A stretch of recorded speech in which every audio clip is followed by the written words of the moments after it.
né, o teu currículo bonitinho no Lattes para te apresentar formalmente para quem ainda não foi teu aluno. Boa noite, pessoal. Então, mas mais um dia de conversa peraí. para vocês. Mas estava com a sala da farmácia.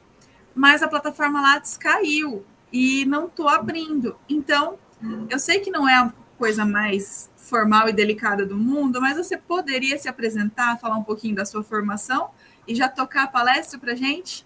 Sim, senhora. Então tá bom. A palavra é sua, Jéssica. Tá todo mundo me ouvindo bem, me vendo, tudo certo, né? Gente, boa noite. Quero agradecer a professora Érica pelo convite.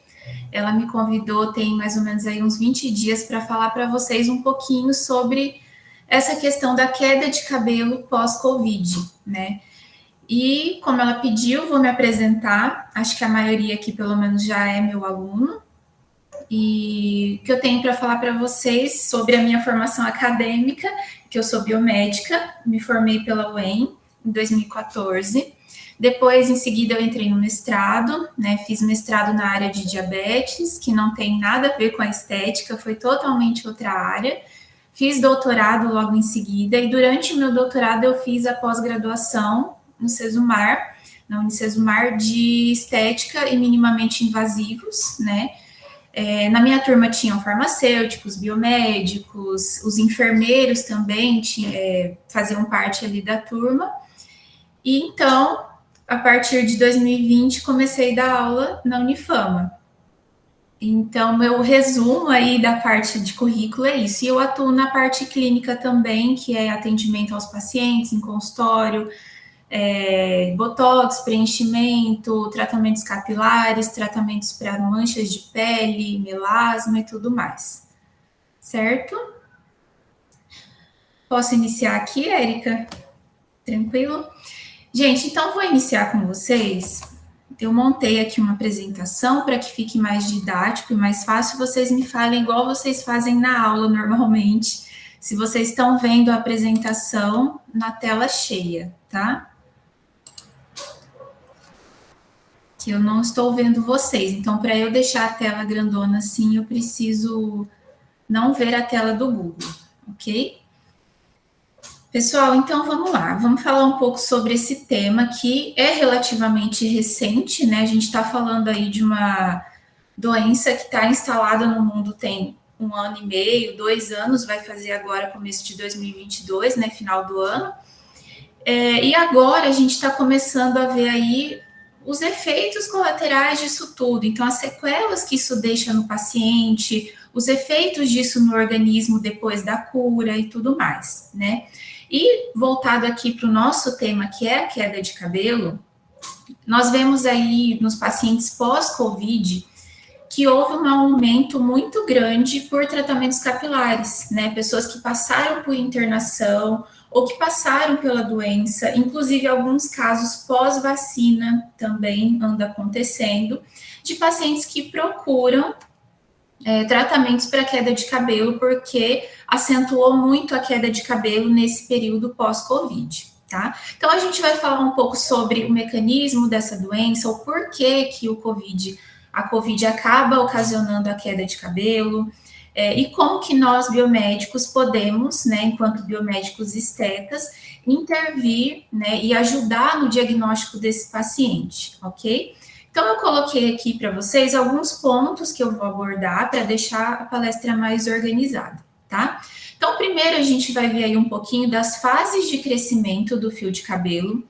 Então, todos os nossos fios de cabelo, eles passam por fases, tá? Então, vamos entender como que acontecem aí essas fases, para que lá na frente vocês entendam o contexto todo, tá? Também nós temos aí que falar um pouco sobre as causas da queda de cabelo, né? Que não é só o Covid, mas existem multifatores que geram causa de cabelo, que acabam acarretando a queda. E os tipos de queda de cabelo, né? Porque nós temos diversos tipos. Depois eu vou entrar na doença, né? Na Covid-19 propriamente dita, entender qual é o mecanismo pelo qual a queda de cabelo acontece, né? Por que isso acontece? E o processo inflamatório também que está envolvido na doença. Depois, a queda de cabelo pós-Covid, exames laboratoriais para a gente conseguir confirmar esse diagnóstico e fazer uma boa prescrição de tratamento, ou até mesmo encaminhar esse paciente para um outro profissional, caso não seja da nossa alçada resolver o problema, tá? Como o profissional biomédico vai poder intervir? Então, uma vez que a gente fez o diagnóstico, a gente chegou à conclusão que podemos, como profissionais, atuar de alguma forma para beneficiar esse paciente, o que nós podemos fazer na prática clínica, né? Quais os tratamentos que a gente pode oferecer para o paciente? E as considerações finais para a gente fechar tudo isso, ok? Bom, então falando aí um pouquinho sobre as fases de crescimento do fio de cabelo, basicamente, né, os fios eles vão passar por 3 principais fases, tá? A fase anágena, que é uma fase de crescimento do cabelo. Então, a duração dessa fase, ela depende muito de fatores genéticos, tá? Não tem como eu estabelecer aqui para vocês, olha, vai durar exatamente, vamos supor, 2 semanas ou 3 meses. Isso depende da genética de cada pessoa. Não tem aquelas pessoas que vocês conhecem que passam aí 2 anos sem cortar o cabelo, mas o cabelo da pessoa não cresce, né? Não sai daquele tamanho ali. Isso acontece muito por quê? Porque tem muito a ver com a questão genética, né? O quanto esse fio de cabelo vai se desenvolver e tudo mais, tá? Então, essa seria a primeira fase pela qual o fio de cabelo vai passar.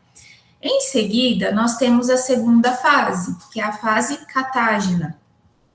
Das 3 fases, ela é a fase mais curta, tá? O fio, ele para de crescer, então, nesse momento, é uma fase ali, digamos, de quase um repouso, tá? O fio, ele não cresce mais a partir dessa segunda fase aqui, que é a catágena. Então, ele vai parar de crescer e o seu folículo, que é o que nutre esse fio, né, o que ancora esse fio no couro cabeludo, ele vai regredir, ok? Porém, a papila dérmica, ou seja, o que sustenta esse fio, ela permanece intacta, certo? Então, esse fio, ele vai estar ali, preso ao couro cabeludo, naquele período ali da fase catágena. Em seguida... Jéssica, deixa eu só te interromper um pouquinho. Você está passando os slides para frente? Eu tô. Aqui não está aparecendo. Agora apareceu. Que estranho. Peraí. Ó, eu vou colocar a apresentação. Tá passando? Não. Segue como se não tivesse em modo apresentação. Que estranho. Assim tá ruim para vocês? Eu tô conseguindo ver. Tá, então eu vou deixar assim. Por mim, tudo bem. Tudo bem, gente? Porque eu não sei como que eu faço aqui para aparecer inteiro. Ai, de vez em quando o Google Meet dá esses problemas mesmo. Fica tranquilo. Mas acho que tá dando para ver bem, Jéssica. Tá, se vocês não enxergarem alguma coisa que eu escrevi, me ergam a mão que eu falo, tá? Beleza, brigadão. De nada. Então, gente, o que eu estava falando são essas 3 fases aqui, tá? Então, nós falamos da fase anágena, a fase catágena, que é uma fase mais curta, e por fim, nós temos a terceira fase, que é a fase telógena. É uma fase de repouso do cabelo, tá? A haste, ela já está fracamente ancorada aqui, tá? No folículo piloso. E é quando o cabelo chega ali, o fio de cabelo, ele chega no final da sua vida útil, digamos assim, tá? Assim como todas as células aí do nosso organismo entram em apoptose em algum momento para ter a renovação celular, isso também acontece com os nossos fios de cabelo, para que novos fios nasçam naquele local, tá? Então, a fase telógena é a fase que é a vida final ali do fio de cabelo, certo? Ele se destaca facilmente do folículo e ele cai, certo? Inicia-se a seguir, então, né? Volta ali para aquela fase número 1. Então, segue-se esse ciclo aqui. O fio de cabelo ele vai seguir essa ordem e esse ciclo, dando lugar a novos fios e os fios velhos vão se renovando, ok? Então, o crescimento do cabelo, ele vai passar por essas 3 fases. E aí, nem todos os nossos fios vão estar na fase anágena, nem todos vão estar na catágena. Então, nós temos fios que estão na fase número 1, nós temos fios que estão na fase número 2 e temos fios que estão na fase número 3, que é a fase telógena, tá? Então, cada fio encontra-se aí numa fase diferente do ciclo capilar, ok? Então, para vocês entenderem lá na frente, gravem bem o que acontece aqui nessa fase telógena, que é a fase de repouso do cabelo, em que a gente vê uma queda maior de fios, tá? Isso aqui vai fazer todo sentido lá na frente, quando eu começar a falar da queda pós-Covid, ok? Bom, então, entre as causas que nós temos aí que acabam ocasionando a queda de cabelo, de forma geral, tá, gente? Aqui não se encaixa só a Covid, aqui eu tô falando de inúmeras causas que podem levar à queda, tá? A queda de cabelo, sempre que a gente atende um paciente que tá com esse quadro, a gente já tem que pensar num quadro multifatorial, tá? Porque nunca, ou pelo menos aí na maioria das vezes, nunca é um motivo só. Tem várias coisas que estão acontecendo com aquela pessoa para ela estar tendo a queda de cabelo, tá? Várias alterações estão acontecendo ali. Dentre essas alterações, a gente pode citar aqui a falta de vitaminas, né? Então, isso inclui aí uma deficiência alimentar, né? Ou a carência de algum tipo de nutriente, principalmente vitaminas A, C e vitaminas do complexo B, que inclui a biotina, por exemplo, né, que é um cofator aí importante para que o fio cresça saudável e forte, tá? Então, faltas de vitaminas podem causar queda de cabelo, assim como o excesso de algumas vitaminas. Por exemplo, excesso de vitamina A também pode causar queda. Então, por isso que é importante a gente não sair prescrevendo suplementos alimentares ou multivitamínicos sem saber como que está, né, a questão das vitaminas desse paciente, né? Às vezes ele tem uma alimentação ok e ele não precisa suplementar. E às vezes se a gente suplementa, né, prescreve a suplementação, isso pode trazer outros danos ou hipervitaminoses que vão acarretar outros problemas nele, tá? Também falta de minerais, como por exemplo, zinco, ferro, tá? O silício também. Então, pessoas que têm anemia, anemia ferropriva, né, que tem a carência de ferro ou por algum motivo não absorve ferro da alimentação, também pode ter problemas de queda de cabelo ou afinamento dos fios. O cabelo vai ficando ralinho ou mais fino ao longo do tempo, tá? Fatores emocionais, como estresse e ansiedade. Quem nunca, né, passou por uma fase difícil, de muito estresse, de muito trabalho, perdeu alguém na família, passou um momento triste, enfim, e depois de uns 3 meses começa a notar que o cabelo começa a cair muito, né? Então, isso realmente afeta, porque os fatores emocionais, eles causam alterações hormonais no nosso organismo, como, por exemplo, o aumento de cortisol. O cortisol, ele é um hormônio importante, né? Ele faz parte aí do nosso ciclo circadiano, é ele que nos sinaliza, né, quando a gente precisa acordar, quando a gente precisa dormir também, junto com outros hormônios, mas desde que ele esteja no seu normal, né, dentro dos limites normais. Quando excede aí a produção de cortisol, isso afeta várias outras vias hormonais, bioquímicas do nosso organismo e acaba afetando também a saúde da nossa pele e anexos, né, como cabelo, unhas, a pele em si, né, tem muita gente que tem acne em momentos de estresse, em períodos de estresse, então o aumento do cortisol também interfere nisso tudo, tá? Menopausa e andropausa, né, a menopausa todo mundo sabe, mas nem todo mundo lembra que existe para o homem, assim como existe para a mulher, um período em que acontece uma queda na produção hormonal, né? Então, os homens também, lá pelos seus 50, 55 anos, começam a passar por uma queda na produção de testosterona, certo? E isso muitas vezes pode acarretar queda de cabelo. A mulher, da mesma forma, né? Ela diminui a produção de estrógeno, de testosterona, e isso acaba causando alterações na pele, no cabelo e podendo ocasionar a queda, tá? Período pós-parto, né? Quem tem filho sabe o que é isso, puerpério, né? Queda de cabelo pós-parto é muito comum, nem todas as mulheres passam, mas a grande maioria passa, né?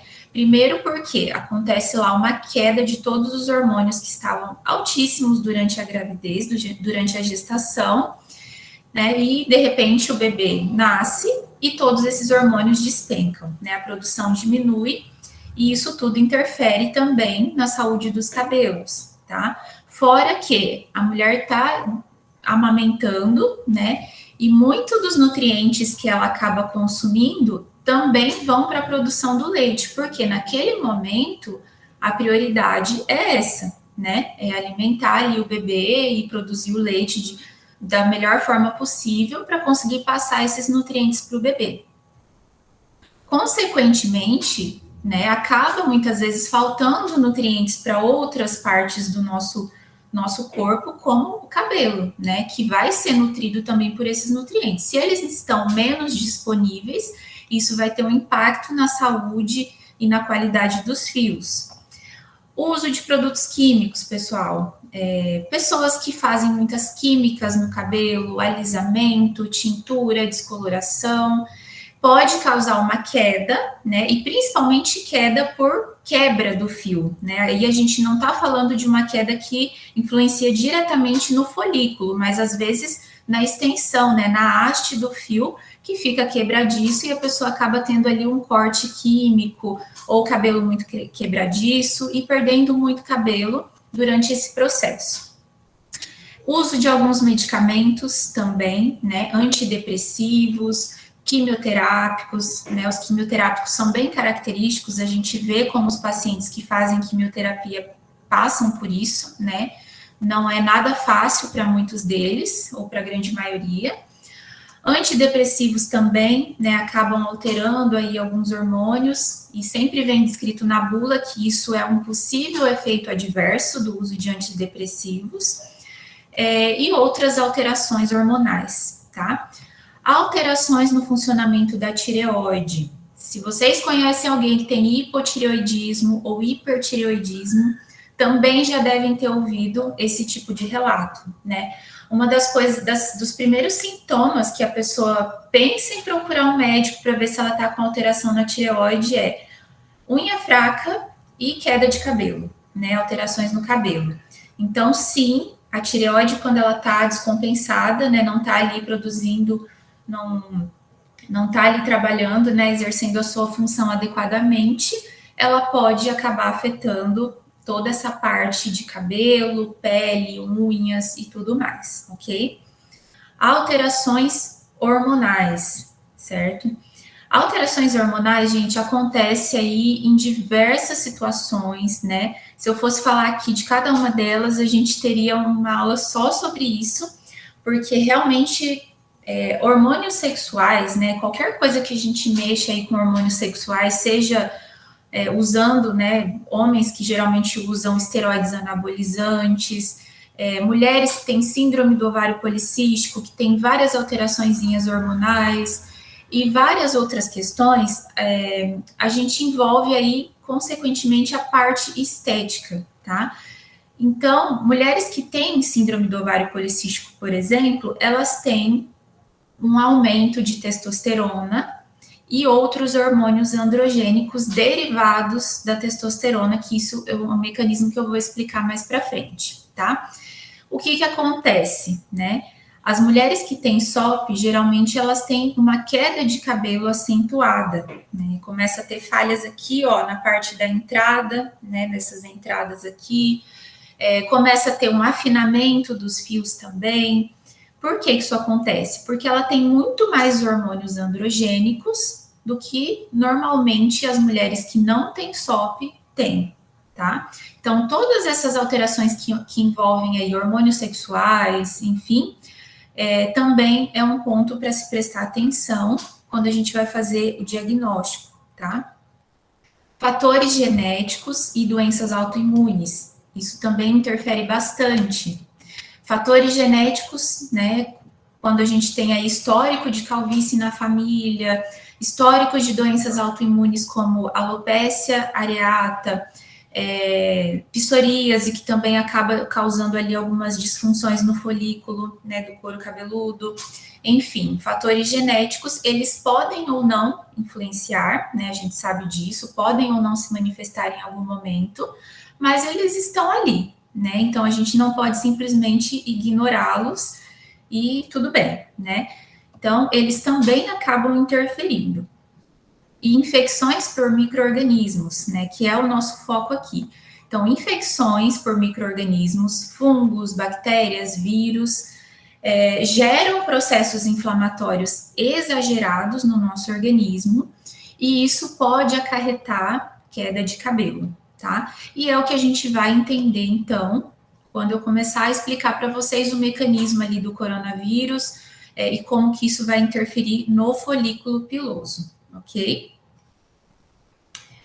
Bom, gente, então sobre os tipos, né, visto as causas da queda de cabelo, vamos ver rapidinho aqui alguns tipos. Nós temos vários tipos, né? O que seriam esses tipos? Seriam os padrões de queda. Então, nós temos alopécias, ou seja, queda de cabelo, que são difusas, ou seja, que pega ali toda a extensão do couro cabeludo, e nós temos quedas que são pontuais ou localizadas, como, por exemplo, essa falha que vocês estão vendo aqui. É uma falha pontual, né? Quando a gente olha para esse caso aqui, a gente já vê uma queda difusa, né? Que está acometendo aí grande parte do couro cabeludo. Então, dentro dessas variações de queda, nós temos, por exemplo, a alopécia cicatricial, que é essa daqui que vocês estão vendo. Ocorre ali uma perda pontual de cabelo, e nesse local aqui forma-se um tecido cicatricial. O que acontece onde há a formação de cicatriz? Né? Produção intensa de colágeno, tá? Consequentemente, a gente não tem mais como fazer o cabelo nascer nesse lugar, tá? Essa falha, ela provavelmente vai permanecer aqui para sempre, certo? Depois nós temos a alopécia fibrosante, que é esse caso aqui, ela é um pouco mais difusa e ela se difere da cicatricial justamente porque ela começa nessa parte aqui, ó, frontal, tá? E ela vai muitas vezes avançando em direção ao meio aqui do couro cabeludo, tá? Fibrosante justamente porque gera ali um tecido fibroso que também não é mais viável para ter folículos e nascimento de novos fios, ok? Alopécia androgenética, essa daqui é super comum, né? É o caso que acontece, por exemplo, em mulheres com síndrome do ovário policístico, em homens que têm excesso de hormônios androgênicos, como a dihidrotestosterona, enfim. Então, a alopécia androgenética, ela tem um padrão diferente dessas outras duas, tá? Como que a gente sabe que é alopécia androgenética? Pelo padrão de queda, que é principalmente aqui, ó, entradas, né? As mulheres começam a ficar com entradas enormes, os homens também, né? Ou então aqui, né? Você divide bem o cabelo do paciente ao meio, e aí você consegue ver que essa linha mediana aqui, ela começa a ficar mais espaçada, tá? Ao invés de ser uma linha bem fininha, ela começa a ficar muito visível. E também pelos exames laboratoriais, que aí a gente vai começar a ver alterações hormonais nesse paciente, tá? Então, a alopécia androgenética, né? Então, tem a influência aí de algum gene que acaba desencadeando essas alterações hormonais. E andro por quê? Porque são hormônios androgênicos que acabam causando essa queda, tá? Alopécia areata, que é uma doença autoimune, também de fundo de base genética, né? É uma queda de cabelo mais difusa, então a pessoa começa a ter várias falhas, tá? Como vocês estão vendo aqui. Começa a cair o cabelo, vários tufinhos assim, a pessoa vai ficando com várias falhas. Isso pode acontecer também nos homens na barba, tá? Tem muitos homens que têm na barba. Se ela for diagnosticada precocemente, existem tratamentos, tá? Existem formas de tratamento. medicamentoso muitas vezes, ou também por implante capilar, enfim. São técnicas mais de uso médico mesmo, né, que os médicos acabam executando. Mas é um tipo de queda que existe, tá? Aqui é para vocês verem os padrões que existem, para quando vocês se depararem com isso na parte do consultório, né, no atendimento, vocês já terem uma ideia, né? Olha, isso aqui não é um padrão de queda de alopecia androgenética, né? Isso aqui tem um padrão diferente, certo? E por fim, nós temos um tipo de queda, que é o que também interessa muito aqui para nós hoje, que é o eflúvio telógeno. Gente, o eflúvio telógeno é o que acontece, por exemplo, depois de gestação, depois de uma infecção viral, depois de um período de estresse, depois de alguma estação do ano, né? Por exemplo, o outono aqui no Brasil é um período que as pessoas têm mais queda de cabelo. Nós chamamos isso de eflúvio sazonal, tá? Por causa da estação do ano. O eflúvio telógeno é uma queda transitória, ou seja, a queda vai acontecer, ou seja, vamos perder mais cabelo do que normalmente nós perdemos diariamente, tá? Só que, num período de tempo depois, a gente começa a recuperar esses fios, tá? Então, é uma fase e nós vamos passar por ela. Só que até que a pessoa passe por essa fase, muitas vezes ela vai buscar um tratamento, ela vai conversar com um profissional que possa ajudar ela a passar com uma tranquilidade maior, né? E a recuperar mais rápido esses fios que ela perdeu, tá? O volume de cabelo, ou também ajudar o fio a encorpar um pouco mais, ficar um fio mais nutrido, mais grosso, certo? Então, o eflúvio telógeno, em algum momento da vida de vocês provavelmente já passaram por ele, tá? Ou seja, aí as mulheres no período que pararam de tomar pílula anticoncepcional, né? Assim que as mulheres param, tem um período ali que cai bastante cabelo, depois volta ao normal, até os hormônios se reequilibrarem, tá? Pós-gestação também. O problema, gente, é que cabelo é uma coisa que afeta tanto homens quanto mulheres, e isso causa um impacto muito grande na nossa autoestima, né? Principalmente para as mulheres. Os homens também se incomodam, tá? Não é que eles não se incomodem, mas tem alguns que simplesmente aceitaram, né? Eles estão ficando carecas e tá tudo bem. E tem os que não aceitam e que sofrem com isso e que procuram tratamento, certo? Mas as mulheres, elas começam a ficar muito desesperadas. Elas acham que elas vão ficar carecas realmente, que o cabelo não vai parar de cair, e que ela perdeu muito volume. Então, geralmente, as mulheres sofrem muito com isso, tá? Porque mexe muito com a autoestima. Cabelo é uma coisa que mulher gosta de cuidar, de mexer, faz parte do nosso cartão de visita, que é o rosto, né? A primeira impressão que as pessoas têm. Então, por isso que é algo que afeta tanto, né? Teve uma vez que eu atendi uma mulher que ela estava com muita queda e ela já estava há muito tempo, assim, tentando algumas coisas.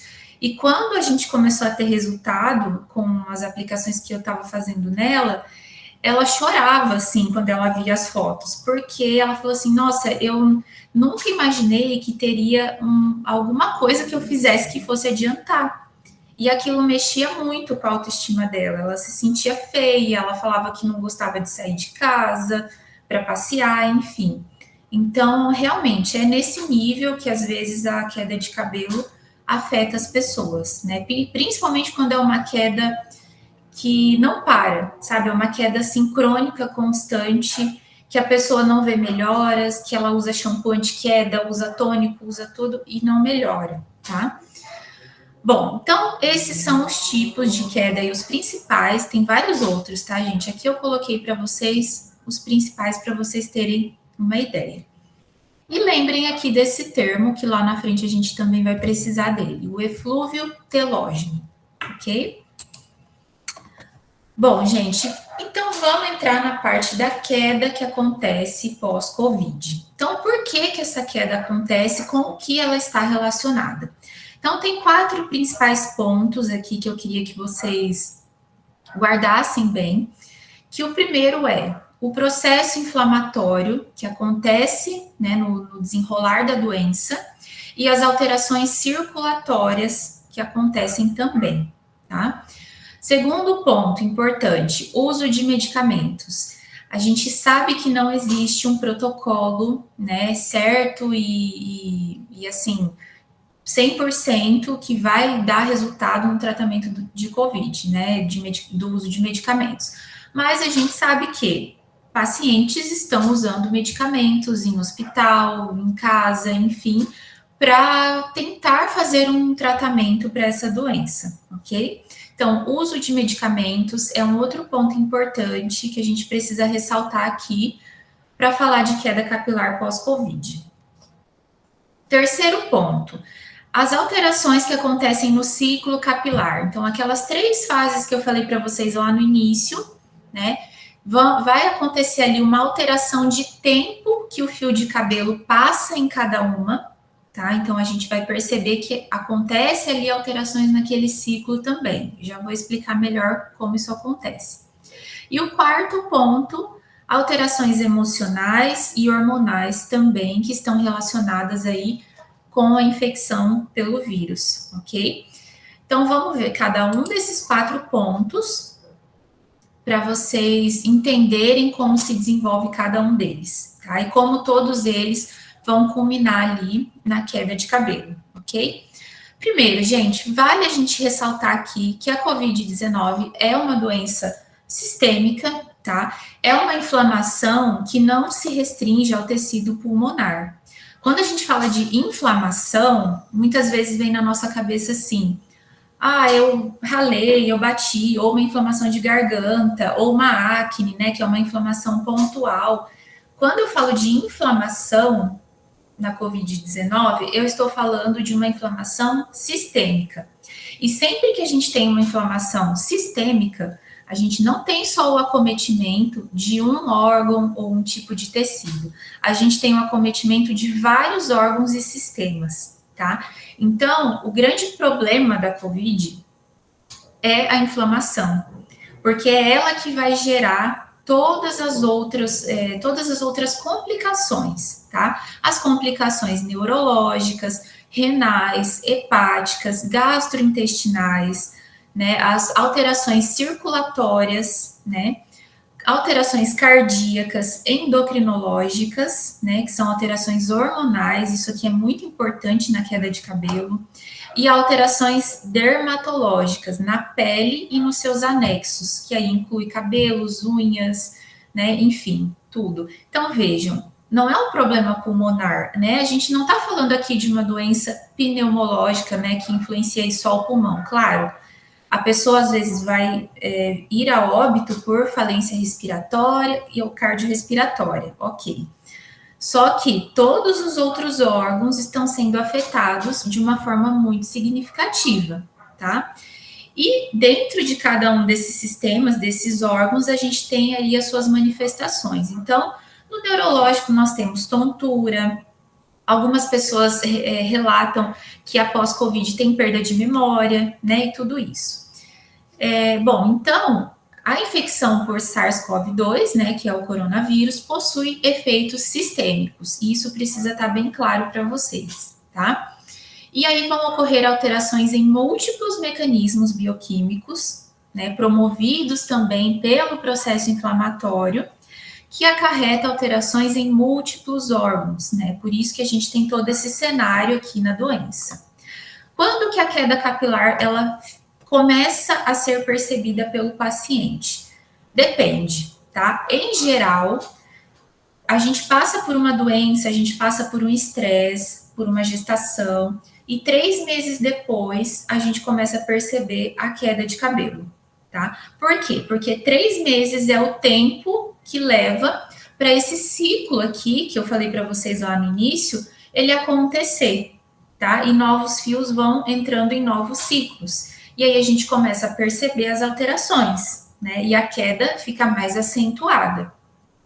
Só que dependendo do grau de inflamação que essa pessoa teve no organismo dela, né, da gravidade que foi essa doença e tudo mais no organismo dela, Essa queda ela pode se iniciar até no primeiro mês ali após a infecção, tá? Principalmente se esse paciente ainda associou o uso de medicamentos, ficou hospitalizado, acamado, a alimentação nesse período já não é muito legal, né? Falta nutrientes, então tudo isso vai contribuindo para a queda, ok? Depois nós vemos aqui a inflamação, né? Por que a inflamação é tão importante? Gente, a maioria de vocês aqui já são meus alunos e provavelmente eu dei patologia. Quando eu falo de inflamação lá na patologia para vocês, o que a gente fala? A gente fala de recrutamento de células do sistema imune, né? Neutrófilos, mastócitos, leucócitos, enfim, que vão ser recrutadas a fim de combater aquele agente invasor. Quem que é o agente invasor aqui? O coronavírus, que está entrando, invadindo as nossas células para conseguir se multiplicar, fazer várias cópias desse vírus para viver ali, né, sobreviver ali naquele ambiente, naquele organismo, certo? Bom, as células inflamatórias, elas vão produzir vários mediadores químicos nessa resposta inflamatória. Quais mediadores químicos? Principalmente as citocinas, que são mediadores químicos produzidos por células.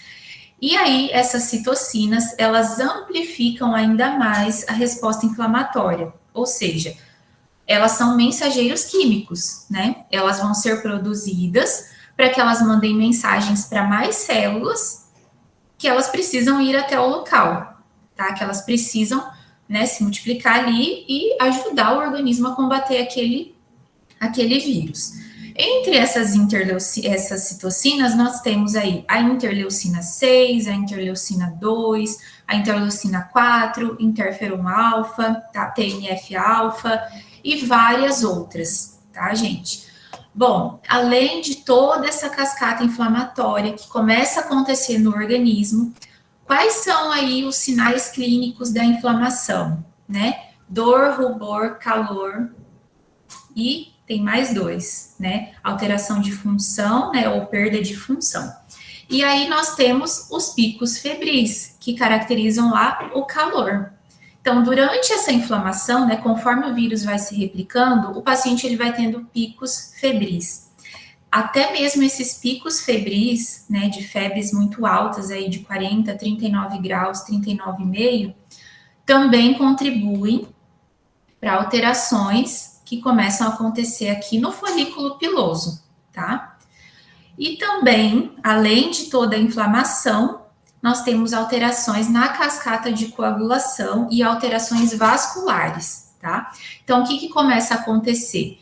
Uma propensão no paciente à formação de coágulos, por isso que muitos pacientes com COVID acabam falecendo por embolia pulmonar, trombose, né, venosa profunda, AVC ou infarto do miocárdio, porque esses coágulos o organismo fica mais propenso, né, a formar esses coágulos por conta dessas alterações na cascata de coagulação, tá? Se nós temos alterações na cascata de coagulação e alterações vasculares, nós temos também uma dificuldade de entrega de nutrientes para esse folículo, tá? Lembrando aqui, ó, o folículo, estão vendo aqui? Isso aqui é um vaso sanguíneo que está nutrindo esse folículo. Aqui chega oxigênio, nutrientes e tudo mais.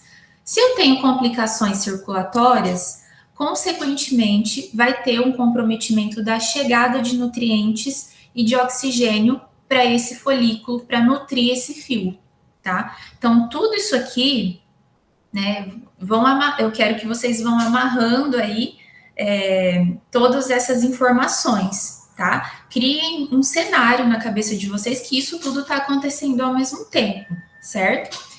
Bom, esse folículo aqui já está com inflamação, né? Porque essa inflamação é sistêmica, não está restrita a apenas um local, então até mesmo o folículo piloso vai sofrer com a interferência aí de mediadores químicos, né, e tudo mais, e as alterações vasculares que estão acontecendo aqui e não está entregando corretamente nutrientes e oxigênio para nutrir esse fio, ok? Então, esse é o ponto da inflamação e alterações vasculares. Isso aqui tudo está acontecendo lá no paciente com COVID, certo? Bom, depois nós temos aí medicamentos utilizados nesse processo. Como eu falei para vocês, nós não temos um protocolo ou nenhum medicamento que tenha sido desenvolvido especificamente para tratar as complicações, né, e todo o mecanismo aí da doença, tá? Mas a gente sabe que existem médicos que estão prescrevendo, né, o uso de alguns medicamentos durante a infecção, ou muitas vezes também os pacientes usam isso antes mesmo de pegar, né, como forma preventiva, enfim.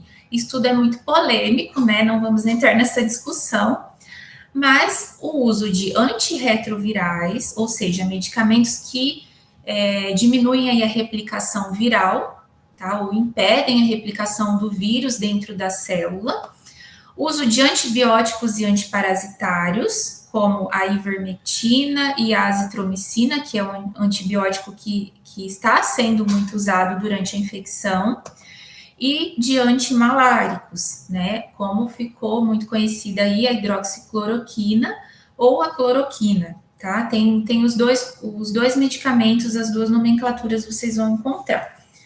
Então, gente, na bula desses medicamentos, se vocês pegarem aí para ler, um dos efeitos adversos possíveis, né, que pode acontecer em uma porcentagem de pessoas que já usaram ou estão em uso do medicamento, é a queda de cabelo, tá? Então, a combinação de todos esses medicamentos, né, o grande problema é que quando o paciente toma azitromicina, ele não toma só a azitromicina, ele provavelmente está tomando um antirretroviral também, ou algum outro medicamento, tá? Um anti-inflamatório, enfim, ele está associando medicamentos, é um coquetel mesmo, né? E aí a gente junta aí todos os efeitos colaterais de todos esses medicamentos numa mesma pessoa que já está passando por todo aquele processo inflamatório, né, e alterações vasculares, tá? Então, se vocês pegarem aí a bula, como eu falei, vocês vão ver que muitos medicamentos a gente nem sabe, né, mas muitos deles têm como possível efeito adverso a queda de cabelo. Claro, é uma queda transitória? Sim, né? Assim que você parar, interromper o uso ali do medicamento, essa queda muitas vezes não vai continuar ali para sempre, né? O cabelo vai se restabelecer, vai voltar ao seu ciclo normal. Mas durante o uso, né, ou após o uso, um tempo depois do uso, essa queda ela pode acontecer sim, ok? Então, eu coloquei aqui um dos principais que estão sendo usados. Eu sei que tem vários outros nomes aí que estão em uso, mas aqui é só para exemplificar mesmo para vocês, ok? Terceiro ponto, que eu falei lá para vocês lá no início, né? Alterações no ciclo capilar, né? Então, como eu estava explicando no nosso primeiro slide, o fio ele vai passar por 3 fases, né? A fase anágena, a fase catágena, certo? Que é uma fase aqui em que o fio está entrando numa fase de repouso, ok? E por fim, a fase telógena, certo? Então, a fase telógena é a fase na qual o fio ele vai se desprender do folículo com uma facilidade muito maior. Por que isso vai acontecer? Para que um novo fio consiga nascer ali, tá? Para que dê espaço a um novo fio, ok? O que acontece na COVID? Os fios de cabelo que estão aqui, ó, na fase anágena e catágena, eles passam para a fase telógena muito mais rápido do que normalmente eles passariam. Então, vamos supor que o fio de cabelo fique 1 mês na fase anágena, depois 2 meses na fase catágena, para então ele passar para a fase telógena, né? Isso vai dar aqui 3 meses somando a primeira com a segunda fase. Um fio, né, de uma pessoa aí que passou por um estresse fisiológico como a COVID, o que vai acontecer?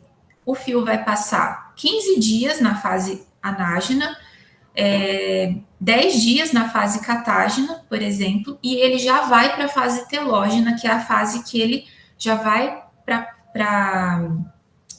a queda, né? Que ele vai se desprender ali do folículo e não vai permanecer ali por muito tempo, tá? Mas o ruim disso é que muitas vezes esse folículo já não tem ali a formação de um novo fio acontecendo para dar espaço, né, para repor esse fio que foi perdido. Então, o que acontece? As pessoas começam a perceber que o volume de cabelo diminui. Por que diminui? Porque o fio está caindo, mas ele não está sendo reposto, né? Um novo fio não está nascendo ali. Então, as pessoas realmente percebem essa redução do volume.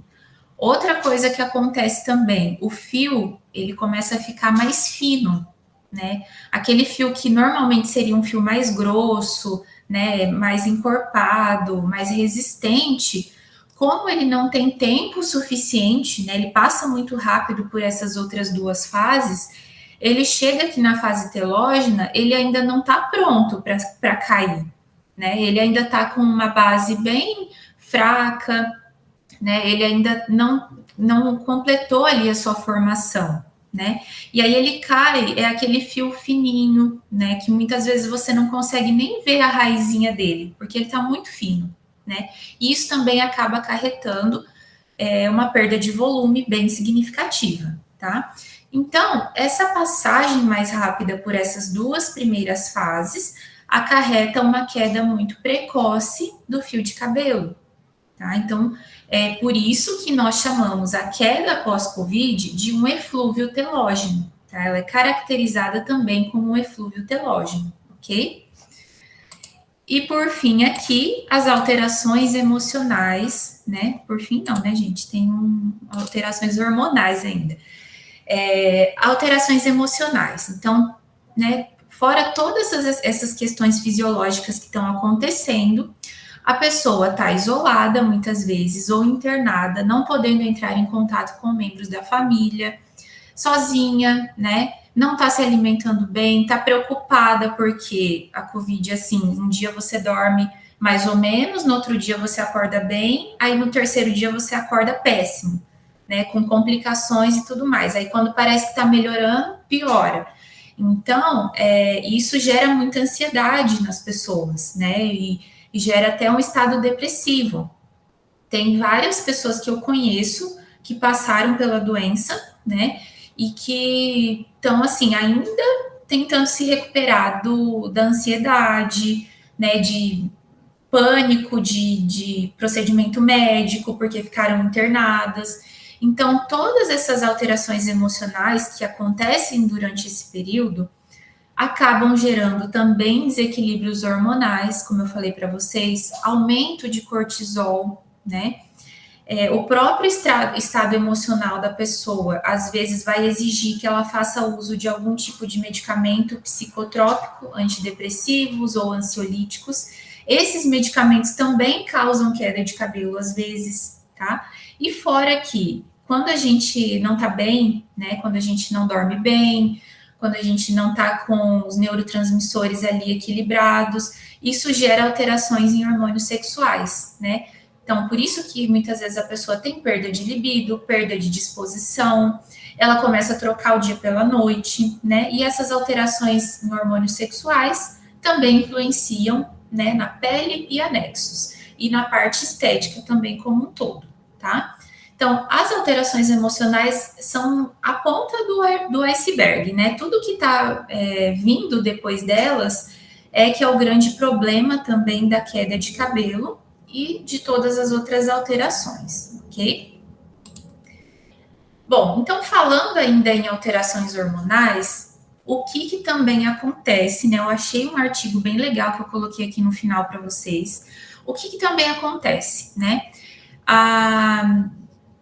Aumenta ali a produção de hormônios androgênicos, né? De hormônios androgênicos durante essa fase, né? Por conta de todo esse distúrbio que acontece no decorrer da doença, tá?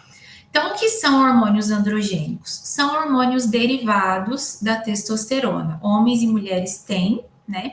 Então, a testosterona, ela vai passar por várias vias metabólicas, né? E pela ação de algumas enzimas, ela vai poder ser transformada em hormônios derivados, como acontece, por exemplo, no caso aqui do DHT. Então, a testosterona, pela ação da 5-alfa-redutase, ela é convertida em dihidrotestosterona, DHT. O que acontece? O folículo piloso, ele tem vários receptores para DHT.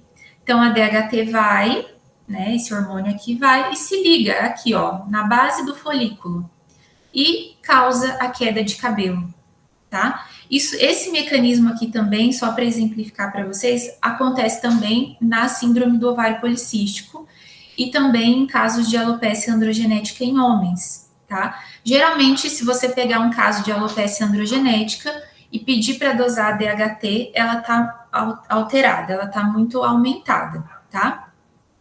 Bom, então essa DHT vai se ligar a receptores aqui e vai derrubar esse fio, certo? Vai favorecer a queda do fio, ok? Então, essas alterações aqui que acontecem, durante ali o processo da doença, da Covid-19, ela acontece com muito mais facilidade, tá? Por quê? Por conta de todas as alterações fisiológicas que estão ali acontecendo, ok? Bom, gente, e aí, né? Diante de todo esse quadro, de todas essas alterações, como que nós biomédicos podemos intervir? Né? Primeira coisa, anamnese com todos os questionamentos. Eu coloquei aqui 3 passos, basicamente, né? Para tentar resumir para vocês o que seria essa intervenção do biomédico. Então, primeiro, a gente precisa conversar com o paciente. Sempre que eu dou aula para os alunos, né, da estética e tudo mais, eu falo muito disso, né? Tem uma aula só para a gente falar sobre como fazer uma boa anamnese, quais perguntas a gente deve fazer. Não adianta ter uma ficha de anamnese na clínica só para você, uma ficha universal, né? Para você aplicar em todos os pacientes, para todos os tratamentos. Não, você tem que ter uma capilar, você tem que ter uma para face, uma para botox, uma para preenchimento, porque cada procedimento tem as suas características e as suas peculiaridades, tá? Então, para capilar, você tem que ter uma ficha de anamnese específica, né, com as perguntas pertinentes. Além da anamnese, a gente precisa fazer o exame físico, né? Pegar o cabelo dessa pessoa, sentir o fio, fazer os testes de tração, né, que eu vou falar mais para frente, ver como que tá a estrutura desse fio.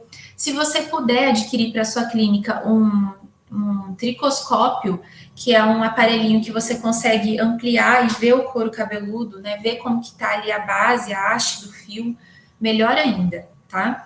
Hoje esse já é um instrumento que não está mais restrito a apenas dermatologistas, né? A gente pode fazer o uso dessas ferramentas para a gente indicar da melhor forma o tratamento, tá?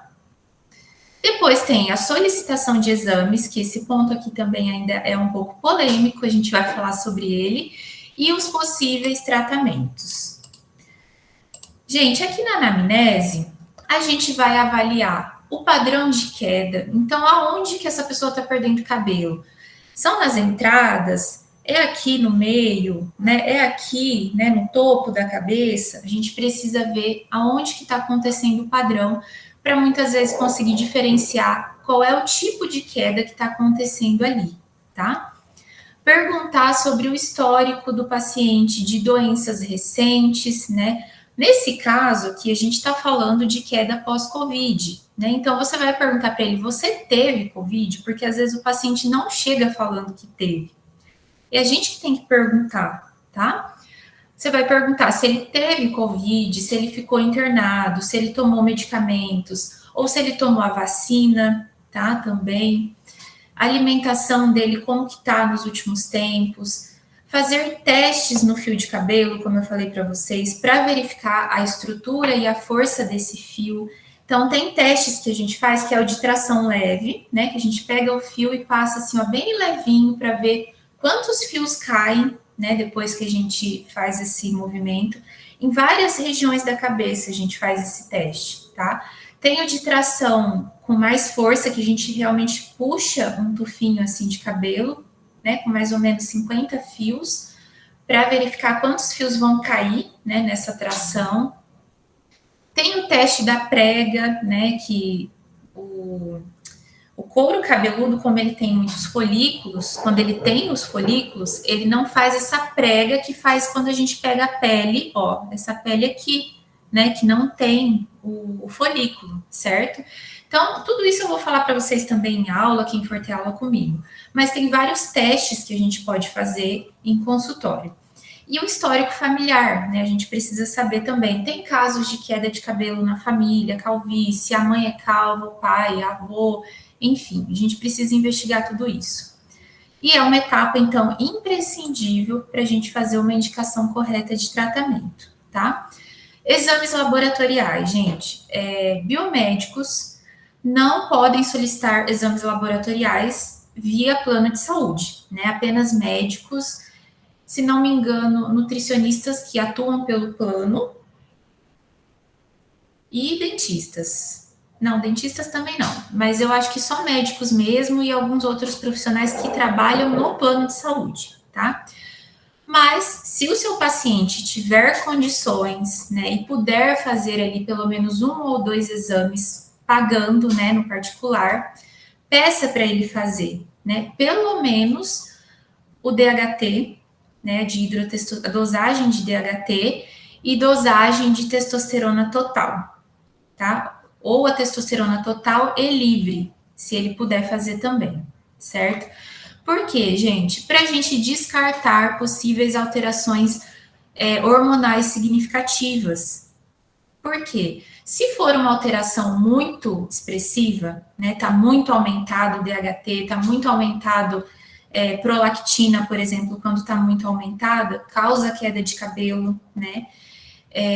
Hormônios tireoidianos também, a gente vai precisar encaminhar essa pessoa para um médico endocrinologista ou um ginecologista, porque a gente não pode fazer manipulação hormonal no paciente, a gente não pode prescrever medicamentos para tratar problemas tireoidianos, a gente não pode prescrever me fugiu a palavra, reposição hormonal, tá? A gente não pode prescrever medicamentos que vão atuar ali balanceando esses hormônios. Então, antes de oferecer um tratamento para ele, precisa primeiro resolver um problema de base, que pode ser um problema hormonal, porque senão o que vai acontecer? A gente vai fazer tratamento e sessão atrás de sessão e não vai ter resultado, tá? E aí ele vai se decepcionar, vai gastar um monte de dinheiro. Você também vai se decepcionar, porque é muito triste quando a gente faz um tratamento e não tem resultado, apesar de que a gente não pode garantir para o paciente, né, que vai ter um resultado maravilhoso, né? Mas a gente quer entregar o melhor para ele, que ele tenha uma melhora da autoestima e da qualidade de vida com o tratamento que que a gente escolheu para ele. Então, se você não diagnosticar, eu falo diagnóstico, né? Mas assim, a gente não é médico para diagnosticar, mas a gente auxilia os médicos no diagnóstico. E se a gente não souber ter essa visão, a gente vai fazer um tratamento, jogar um tratamento no lixo, tá? Se ele estiver fazendo acompanhamento médico e balanceando esses hormônios e, ao mesmo tempo, fazendo o tratamento com você, aí ótimo, né? Aí a chance de ter sucesso é muito maior, tá? Outra coisa muito importante, os tratamentos que a gente vai ofertar. Então, dentre os tratamentos que o biomédico pode fazer, nós temos aqui alguns, né, que eu pontuei para vocês, que são os principais, que é a intradermoterapia capilar, a gente vai falar de cada um deles separadamente.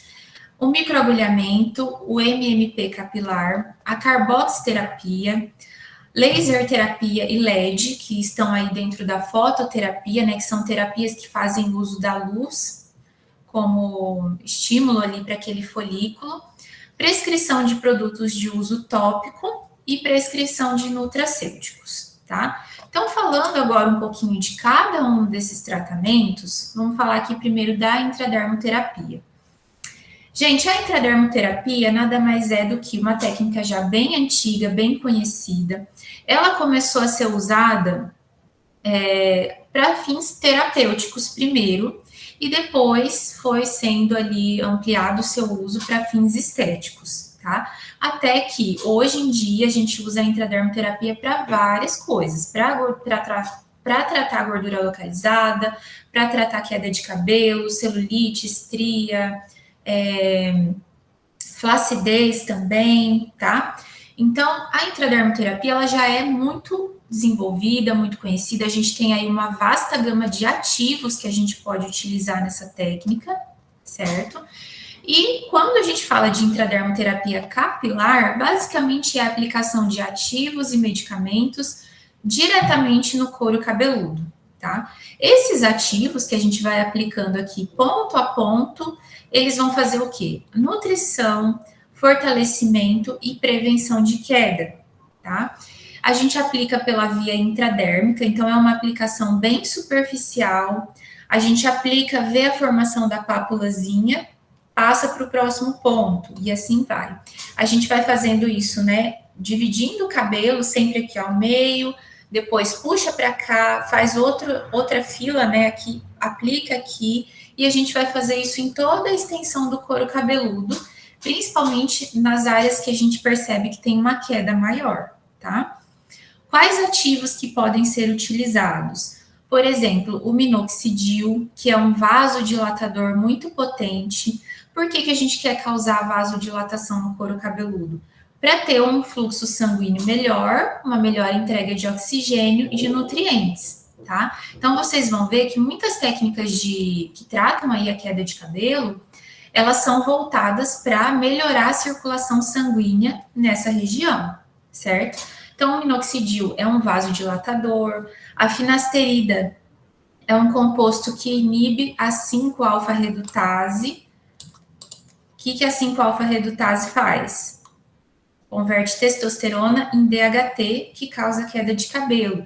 A finasterida vem aqui, ó, e inibe a ação dessa enzima, consequentemente não vai acontecer essa conversão, tá? Bom, a finasterida, o D-pantenol, que é um nutriente aí que vai ajudar a fortalecer os fios. Fatores de crescimento, né? Fatores de crescimento ajudam também ali a proliferação celular e o fortalecimento do bulbo capilar. A biotina, que é uma vitamina do complexo B também, se não me engano é a B6, tá? E vários outros, tá, gente? Aqui eu coloquei os principais, que são os mais usados.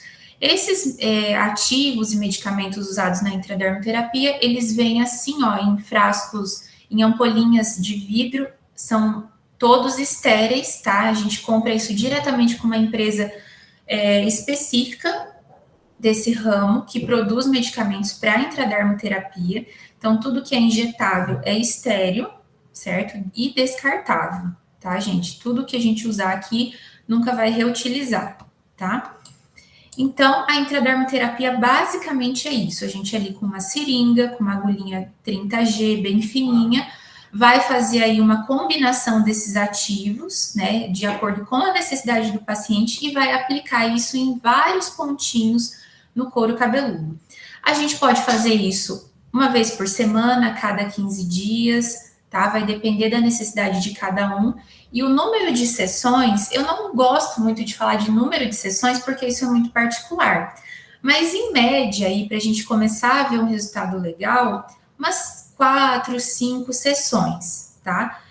Uma coisa muito importante para paciente que vai tratar queda de cabelo é ter paciência. E nem sempre eles têm, tá? Isso a gente vai falar no final, mas tem que ter paciência porque é um processo longo, né? É um processo, às vezes, demorado, ok? Depois nós temos o microagulhamento, né? Vocês já devem ter ouvido falar do Siderma Roller, que é esse rolinho aqui que tem várias agulhinhas, né? Acopladas ali a ele. O microagulhamento feito aqui no couro cabeludo, o que ele vai fazer? De novo, ele vai ajudar na vasodilatação, tá? Consequentemente, melhora a oxigenação do folículo, a nutrição do folículo e o fortalecimento do fio. Simplesmente pelo fato, né? Simplesmente pela ação mecânica mesmo desse derma roller aqui, tá? A gente vai passar isso aqui no couro cabeludo e vai simplesmente passar, tá? Ou a gente pode passar e colocar um ativo depois, né? Despejar ali um ativo depois, estéreo também, mesma ampolinha aqui que é usada na intradermoterapia, a gente pode colocar depois no couro cabeludo, depois que fez o microagulhamento. Porque o microagulhamento, né, esses microfurinhos, essas microlesões ali causadas no couro cabeludo, acabam abrindo canais para melhorar a permeação desse ativo. Mas é importante que vocês saibam que o microagulhamento por si só a microlesão que ele causa ali no couro cabeludo, na pele, ele já vai estimular, né, aquela região, tá? A vasodilatação, a oxigenação, a melhora, né, o estímulo do crescimento dos fios. E aqui tem um antes e depois, só para vocês conseguirem ver que o microagulhamento, ele pode ser combinado também com outras técnicas, como a intradermoterapia capilar, tá? Mesoterapia e intradermoterapia é a mesma coisa, tá, gente? Só mudou a nomenclatura, mas é a mesma coisa. Bom, então, o que a gente pode ver aqui? Que as técnicas para tratamento capilar, elas não só podem ser feitas de forma isolada, ou seja, vamos fazer primeiro só a intradermoterapia ou só o microagulhamento, mas elas também podem ser feitas em conjunto, né? Uma complementando a outra, tá? Depois nós temos aqui o MMP capilar, que também envolve aí o uso de agulhas, tá? O MMP, ele é um nome aí registrado, uma marca registrada, né? Uma técnica que foi patenteada, por isso que eu coloquei o Rzinho aqui, que nada mais é do que a microinfusão de medicamentos na pele, certo? Quem aqui já fez tatuagem, né, já viu fazer, sabe como que isso funciona. Esse aparelhinho, ele é usado por tatuadores, tá? Como que eles usam? Molha na tinta e passa na pele, certo? É a mesma coisa que a gente vai fazer aqui no couro cabeludo, só que a diferença é que aqui a gente não vai usar a tinta, a gente vai usar os ativos, né, estéreis, que eu falei para vocês, que vem aqui, ó, nesses frasquinhos, né, fabricados especificamente com essa finalidade, tá? Então, a gente vai pegar esse aparelhinho, esse cartuchinho aqui, a gente troca, a gente descarta, né, de paciente para paciente. Então, a gente usa, vai molhar aqui, né, nesses ativos, nessa infusão, nessa solução, e vai aplicar, fazendo movimentos de vai e vem no couro cabeludo, tá? Aí vocês podem se perguntar, mas qual que é a diferença, então, de fazer a intradermoterapia e a microinfusão, né, o MMP? Gente, varia aí de acordo com o tempo que você tem, né? A intradermoterapia, a gente perfura mesmo, né? É um pouco mais invasivo, digamos assim, que o MMP, tá? O MMP, ele é mais superficial, né? Ele vai gerar ali uma escoriação, uma lesão, mas ele é mais superficial, ok? Bom, e aí a escolha dos ativos vai ser de acordo com cada situação, né? Você vai ver o que se encaixa melhor para cada paciente.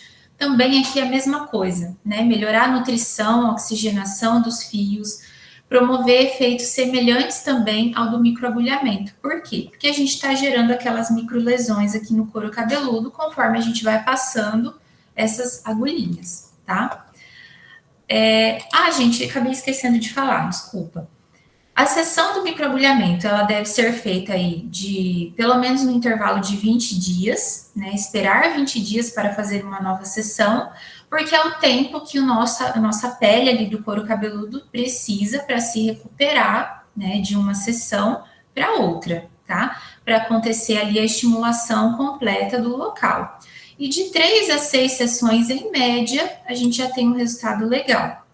Aqui no MMP, a gente faz uma vez ao mês, certo?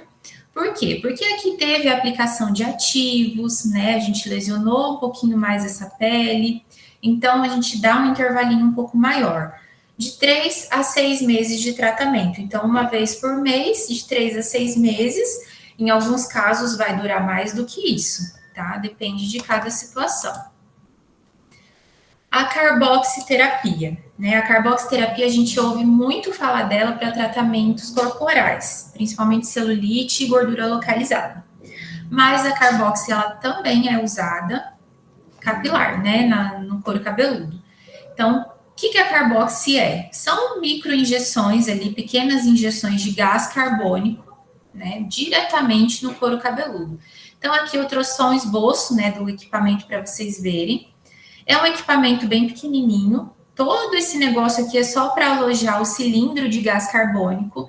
É um gás carbônico estéreo, tá, gente? Fabricado justamente para essa finalidade. Não é qualquer gás carbônico, né, que a gente pode sair injetando nas pessoas. É um gás carbônico próprio para isso, né, para uso em clínicas.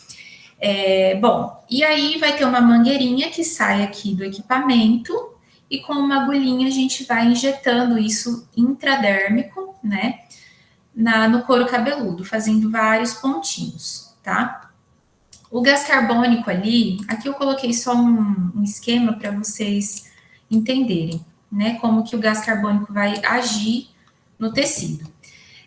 Bom, aqui é um esboço de como ele agiria no tecido subcutâneo, né, para celulite, para flacidez, gordura localizada, mas ele vai agir da mesma forma ali no intradérmico, tá, que é um plano um pouquinho mais superficial que o subcutâneo. Então, a infiltração aqui, ó, do gás carbônico, ela vai se difundir ali rapidamente, né, no tecido intradérmico, certo? Aumentando a circulação sanguínea e oferta de oxigênio. Então, por que acontece esse processo? Primeiro, se teve aumento de gás carbônico numa região, para compensar esse aumento, né, de gás carbônico, o nosso organismo entende que ele precisa mandar oxigênio para lá, tá? Então, por isso que aumenta a circulação sanguínea, que vai levar esse oxigênio para compensar esse aumento de gás carbônico, tá? Então, tudo isso vai estimular a circulação, vai melhorar o metabolismo das células daquele local, a nutrição celular e tudo mais, tá? Por ser um procedimento aí mais tranquilo, digamos assim, a gente está falando aqui só de de pequenas injeções de gás carbônico, não é nenhuma substância, né, um medicamento e tudo mais, é algo mais tranquilo. A gente pode fazer sessões também a cada 15 dias, e de 5 a 6 sessões também a gente já começa a ver um resultado bem legal, tá? É um tratamento bem barato, né? Muito mais barato do que esses anteriores que eu citei para vocês. E é um equipamento muito versátil. Então, na clínica, a gente pode usar ele para tratamentos corporais, para tratamentos faciais e também para tratamentos capilares, tá? Lembrando, gente, que o couro cabeludo é uma área muito sensível, tá? Então, quando geralmente eu faço intradermoterapia, eu coloco lidocaína junto, porque eu não gosto de ver a pessoa com dor, né? Ou sofrendo ali durante o processo, tá? Então, eu às vezes coloco sim, se a pessoa tá muito sensível, para diminuir a dor, porque tem a agulhadinha, que é mais tranquila, mas os ativos, às vezes, quando eles entram, arde um pouco, tá? E aí, nessa ardência, incomoda ali, é uma sessão um pouco desconfortável, certo? Bom, depois nós temos a laser terapia, né, as terapias com LED, que vão mexer aí com a irradiação da luz para ajudar a promover a redução progressiva dessa queda capilar. Geralmente, os lasers que são usados são os lasers de baixa potência, né, que vão estimular metabolismo celular, síntese de proteínas e regeneração daquele folículo que já estava ali praticamente atrofiando, tá? Quais tipos de laser? Por exemplo, o laser de diodo, o therapy, o fotona, tá? São lasers que atuam em para diversas finalidades, não é só para cabelo, tá? Mas dependendo de como você regula ali o equipamento, ele vai ter essa função capilar, né? De estimular ali o couro cabeludo e os folículos. E tem também o LED. O LED, ele vai fazer o quê? Favorecer vasodilatação, melhorar a microcirculação também do couro cabeludo e podem estar associados a demais tratamentos. Então, quando a gente faz uma intradermoterapia, a gente pode estimular na mesma sessão com um capacete de LED, como esse daqui que vocês estão vendo, né? Por alguns minutos antes de fazer a aplicação, né? Porque a gente já deixa o couro cabeludo mais propenso a receber aqueles ativos. Então, os protocolos a gente vai montando conforme a gente vai ganhando experiência, conforme a gente vai fazendo cursos, conversando com outros profissionais que trabalham na área para perguntar, olha, o que você faz quando chega um paciente com esse problema? E aí você vai aprendendo a fazer essas conexões entre as diferentes técnicas que a gente tem, tá? Para fazer com o paciente. Bom, prescrição de produtos de uso tópico, né, gente? Aqui eu tô falando de tônicos, de loções, de shampoos, enfim, tudo que a gente vai passar no couro cabeludo, né, topicamente. Então, a pessoa vai poder fazer isso na casa dela, né, todos os dias, tentar manter ali uma rotina, sempre que ela for lavar o cabelo, tá? E aí, esses tônicos, eles ajudam muito no tratamento, tá? Pode parecer num primeiro momento que não vai dar resultado, né? Ou que realmente é muito cansativo a pessoa manter aquela rotina, mas eles ajudam bastante, certo? Lógico que muitas vezes só eles, né, sozinhos, eles não vão resolver a situação da pessoa, mas eles ajudam muito geralmente quem está com queda de cabelo percebe também um aumento da oleosidade, né? Percebe que precisa lavar o cabelo com uma frequência muito maior, e aí eles ajudam também a tirar esse excesso de oleosidade, né? A manter esse couro cabeludo limpo por mais tempo. Então, eles ajudam sim, tá? Lembrando que eu tô falando de dermocosméticos, tá? Principalmente aí esses que são vendidos em farmácias. Realmente eles são caros? São. Mas são os mais confiáveis e os que têm uma maior margem de eficácia, tá, gente? Então, ou então você vai mandar manipular para o paciente, né? Vai fazer ali uma receitinha para ele vai levar numa farmácia de manipulação. E hoje a maioria das farmácias de manipulação, elas aceitam receitas de biomédicos, tá? Elas aceitam sim, dependendo do ativo ali.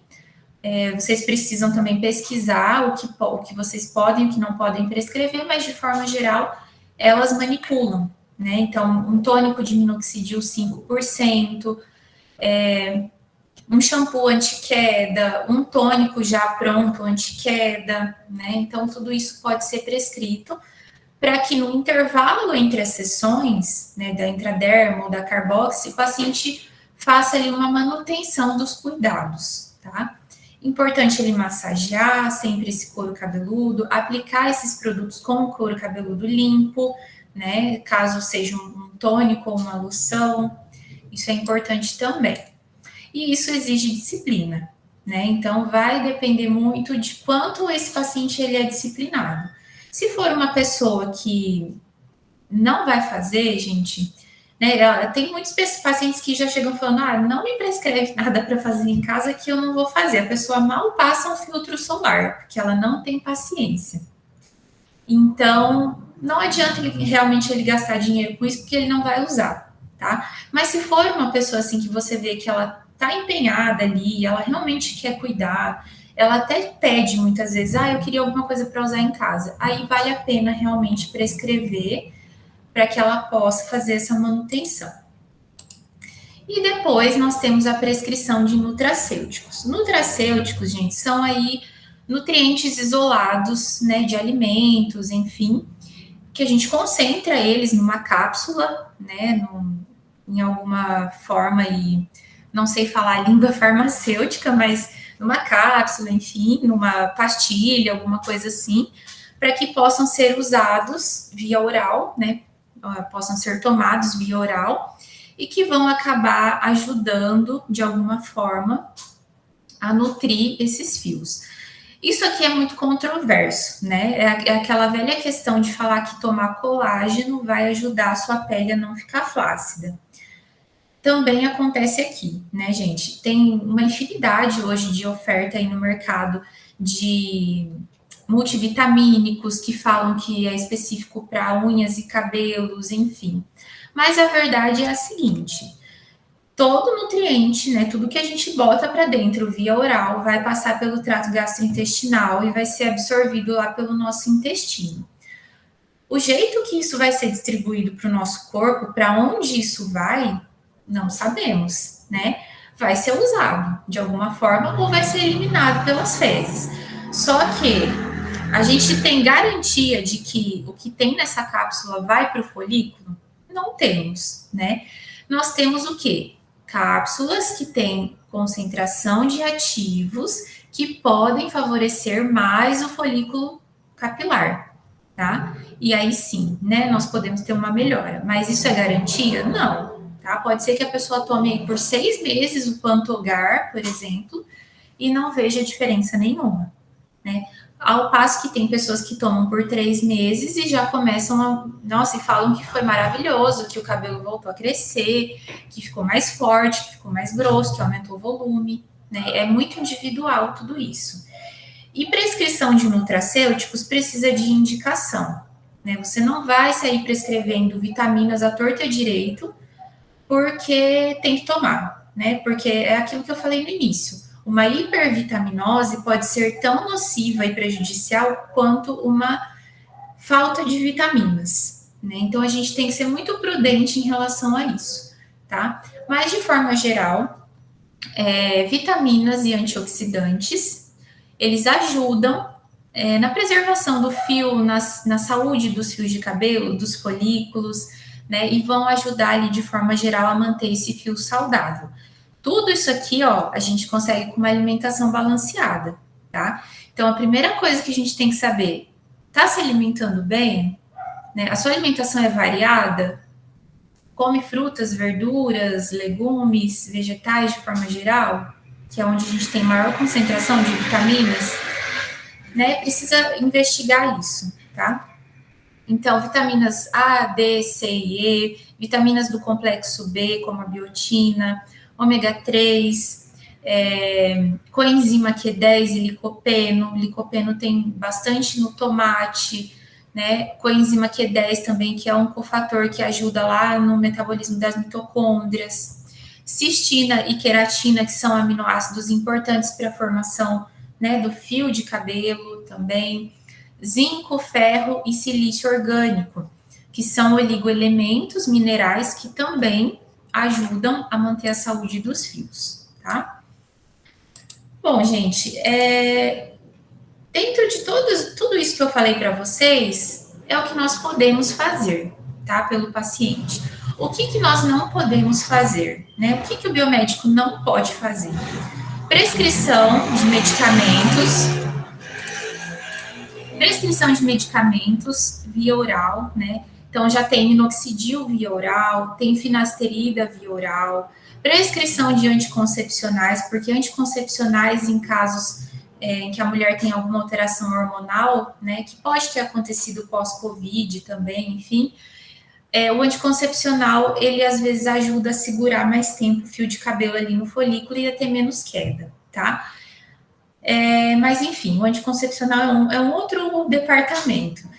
De forma geral, medicamentos via oral, a gente não prescreve, tá? Medicamentos de venda controlada e tudo mais, não prescrevemos. Porque tudo que é via oral vai ter uma ação sistêmica, né? E por mais que a gente tenha tido farmacologia, que a gente estude, né, muito essa parte de fármacos e tudo mais, e a gente, para atuar nessa área, precisa entender como os medicamentos agem, a gente não tem o aval aí para prescrever isso para os pacientes, tá?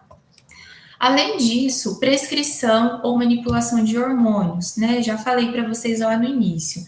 Então, às vezes, o paciente que passou pela COVID, ele vai precisar, talvez, passar por um endócrino para dar uma reequilibrada ali nos hormônios dele e, então, né, começar a fazer outros tratamentos.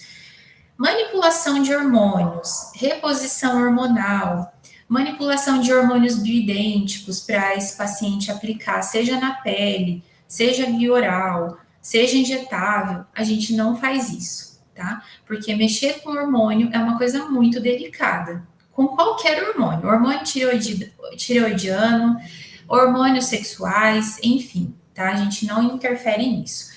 E implante capilar também não fazemos, porque é um procedimento cirúrgico que, na maioria das vezes, é feito aí por cirurgião plástico, tá? Ou por médicos especialistas em tricologia, né? Que se especializam nessa área e trabalham só com isso, tá? Por ser um procedimento mais invasivo, existe também um acompanhamento bem de perto ali, né? no pós-cirurgia, isso nós não fazemos, tá? Fora isso daqui, gente, nós temos várias formas de conseguir ajudar o paciente, né? E aí, nós temos uma outra face disso tudo, né? Além dos tratamentos, que são esses pilares para recuperação capilar pós-Covid. A alimentação, né? Então, esse paciente precisa voltar o mais rápido possível a ter uma alimentação equilibrada, né? Então, equilibrar a alimentação, restabelecer ali os níveis de nutrientes e vitaminas no organismo. Além disso, ele vai precisar de uma ajuda profissional, e esse profissional às vezes inclui um biomédico, um médico, um psicólogo, um nutricionista, né? Alguém que ajude ele a colocar a vida dele nos eixos de novo, porque muita coisa fica bagunçada nesse período. Então, procurar um profissional que possa te ajudar e consiga te ajudar também a diagnosticar e a tratar o problema, tá? Prestar muita atenção no sono, então, restabelecer a rotina, né? Os nossos hormônios, eles funcionam com base aí no nosso ciclo circadiano. Então, a gente precisa estar com tudo isso muito bem equilibrado. O sono de qualidade ajuda a gente em muitas coisas, tá? E, por fim, aqui, disciplina e paciência, porque é aquilo que eu falei para vocês. Se o paciente ele não tem disciplina e não tem paciência, a gente não consegue fazer milagres por ele.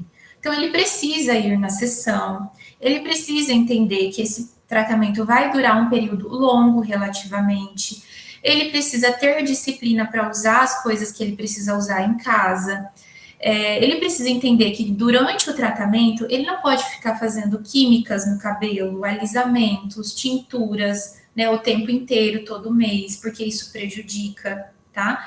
Então, isso é uma parte que não é só nossa, que depende também do paciente. Só que cabe a nós conversar com ele e explicar tudo isso muito bem, tá?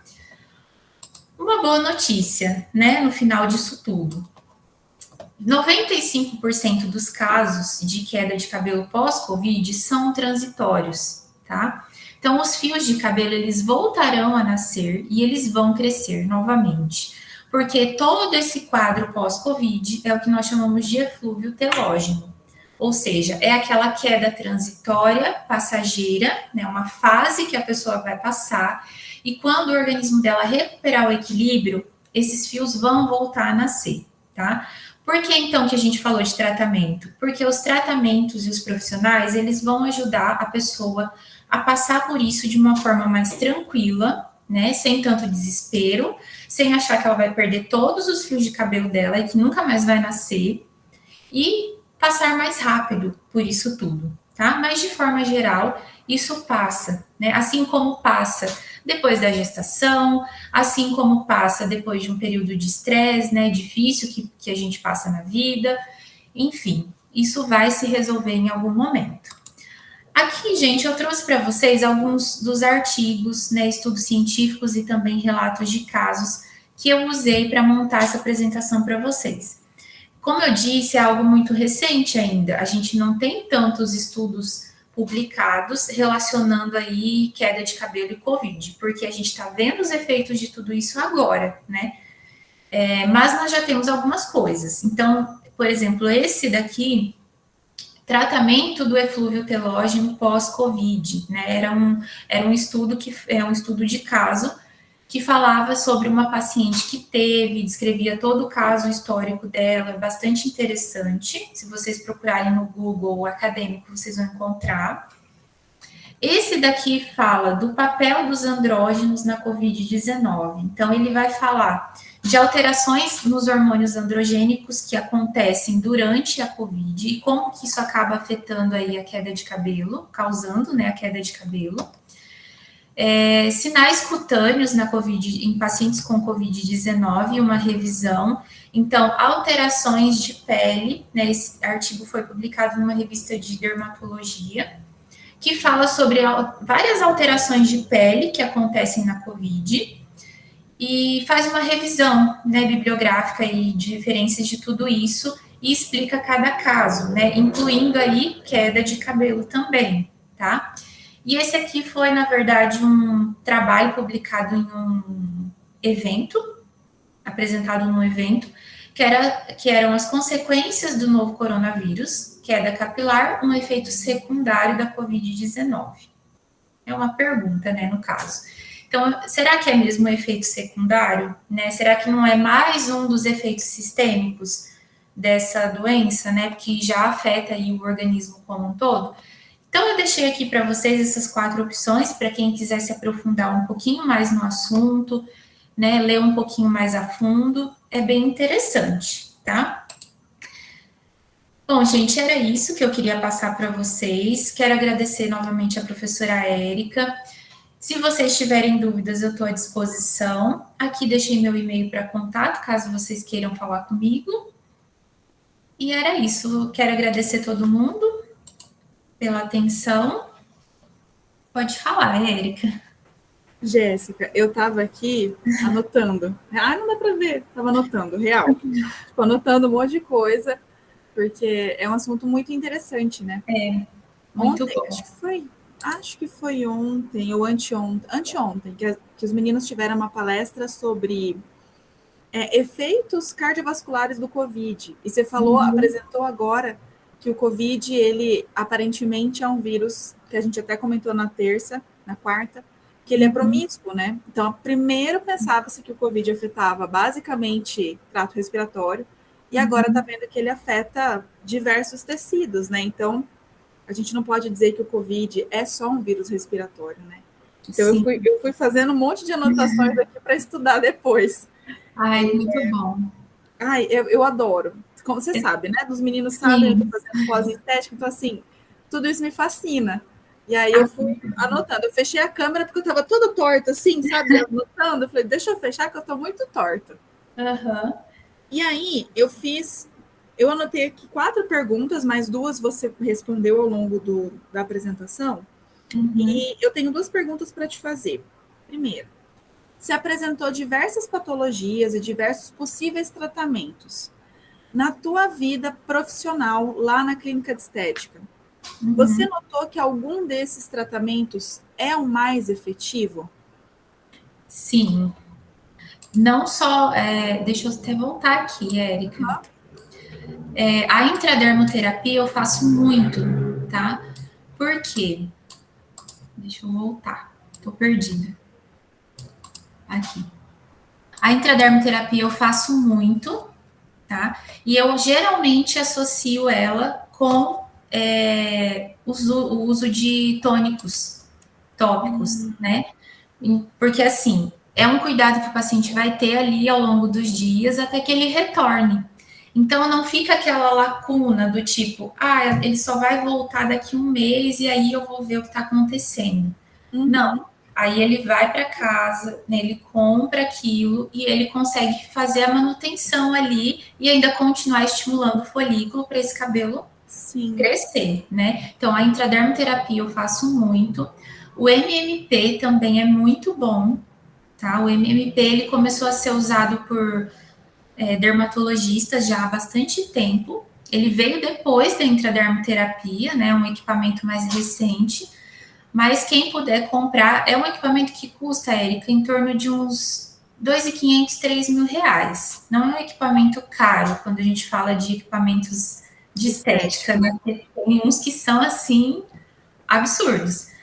Ele é um equipamento relativamente barato, né? Que você tem uma vida útil muito longa e a gente consegue tratar muito bem o paciente. Então, eu diria aí, o MMP, a intradermoterapia e os cuidados diários do paciente, com o uso de tônicos e shampoos, são os melhores, assim, que dão os melhores resultados mesmo, clinicamente.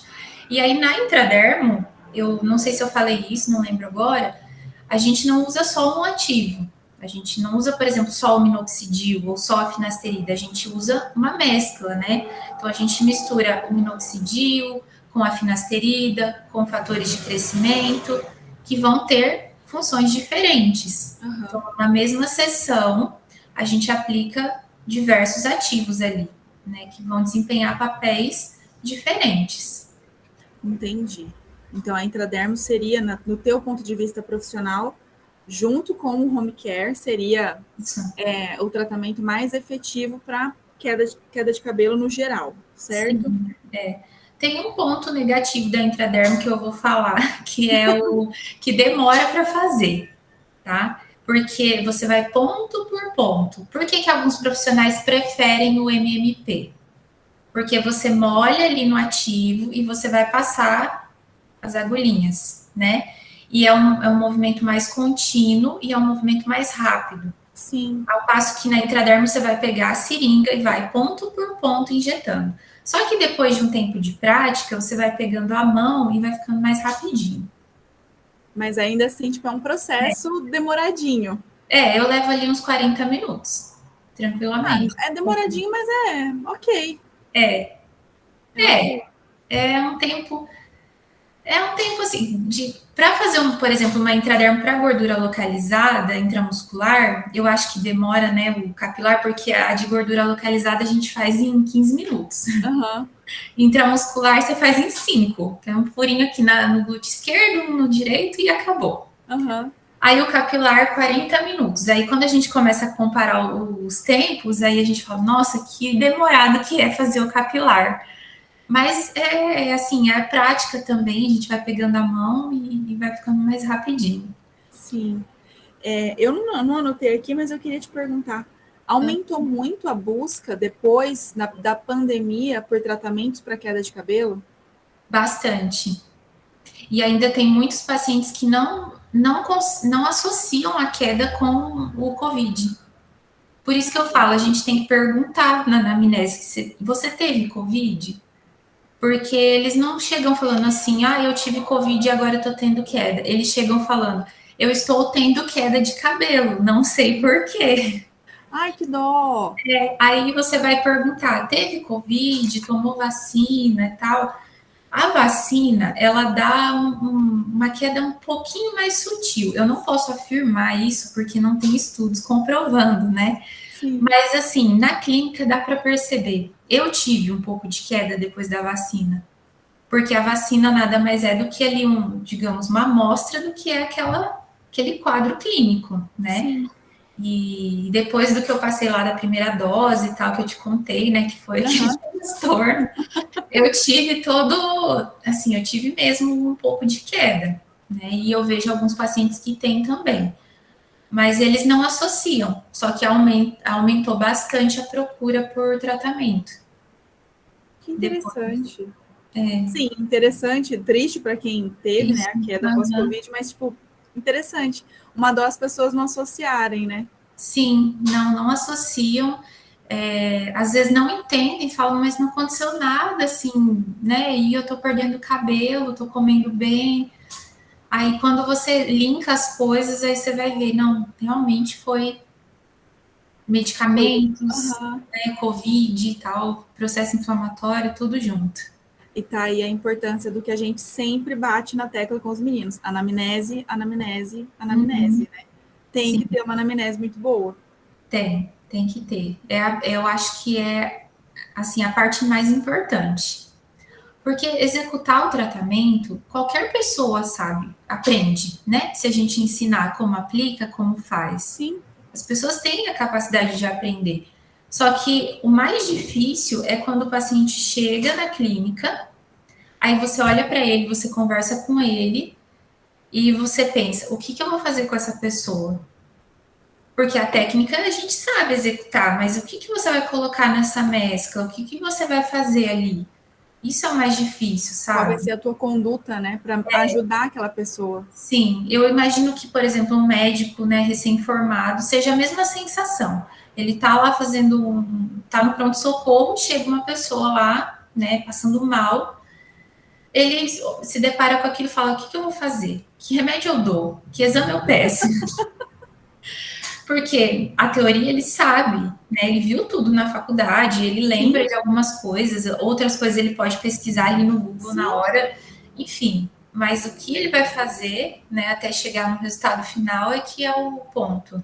Porque, bem ou mal, a nossa conduta com o paciente, primeiro, vai determinar, pensando do ponto de vista profissional, a fidelização dele conosco, e segundo, se ele vai estar feliz, se vai surtir efeito aquilo, né? Então, A Natália falou isso ontem na palestra de acupuntura. Não é só ser um aplicador de agulhas. É realmente você pensar no tratamento e pensar no todo do paciente. Então, é muito legal você trazer esse ponto de vista para os meninos da forma professora não, né? Jéssica profissional da estética. Então, isso é muito legal. E, por fim, eu tenho mais uma pergunta. Que você apresentou diversas patologias, eu sei que o foco foi COVID, mas dentro do que você conhece de tratamento, qual que é a mais difícil de tratar, Jéssica? Patologia que leva à queda de cabelo. De queda de cabelo são as autoimunes, sem dúvida. Porque sistema imunológico... Não tem o que fazer. Assim, de repente, a pessoa entra numa crise, né, e começa a ter ali focos... Porque, assim, autoimune é desencadeado por N fatores, né? A gente não sabe dizer exatamente, foi um estresse, foi uma infecção viral, um problema alimentar, enfim, a gente não sabe. Mas aí, de repente, a pessoa começa a ter o problema, começa a ter perda de cabelo, aí o médico, né, muitas vezes vai investigar, primeiro fazer vários exames, o profissional se depara com aquilo, vai fazer vários exames, não consegue achar, né, primeiro o diagnóstico é difícil, já começa por aí, né, e o tratamento, porque, né, o medicamento tem que dar, às vezes, imunossupressor, né, para essa pessoa, ou então diversos medicamentos aí que vão tentar modular esse sistema imune para não ter essa resposta exagerada contra os próprios folículos, né, capilares ali, e a pessoa tem mais perda, e o autocontrole da pessoa, né, de controlar, assim, o emocional, de saber que se ela passar por algumas situações, ela pode desencadear uma crise, ou também de você se deparar com a situação assim, eu tenho um problema de queda capilar, não importa o que eu faça de tratamento, não resolve, né? Então, as autoimunes, elas são bem complicadas, e conforme a pessoa vai envelhecendo, as crises vão aumentando, né? A resposta do sistema imune ali vai se exacerbando ainda mais. Isso acontece com psoríase, com alopecia areata, com vários tipos de alopécia, né, que não é só a areata, mas outras. A areata, inclusive, ela está relacionada com várias citocinas inflamatórias, né? Então, assim, a pessoa produz essas citocinas, né? Ela tem esses genes aí que propiciam a expressão dessas citocinas, a produção aumentada. E aí, essas citocinas ali circulando promovem a queda do cabelo, né? A inflamação folicular e a queda de cabelo. Então, e eu tô lembrando disso agora porque eu tive um PIBIC no segundo ano de faculdade que eu entrevistei uns pacientes que tinham alopecia areata lá de Presidente Prudente. Nossa! E eles fazem tratamento lá no hospital universitário, no hospital universitário de lá, se eu não me engano. Não sei se é universitário agora, mas é um hospital de lá. E aí a gente fez a genotipagem. Não, como que era? Era genotipagem. Lá no laboratório de citogenética. Não, de imunogenética, desculpa.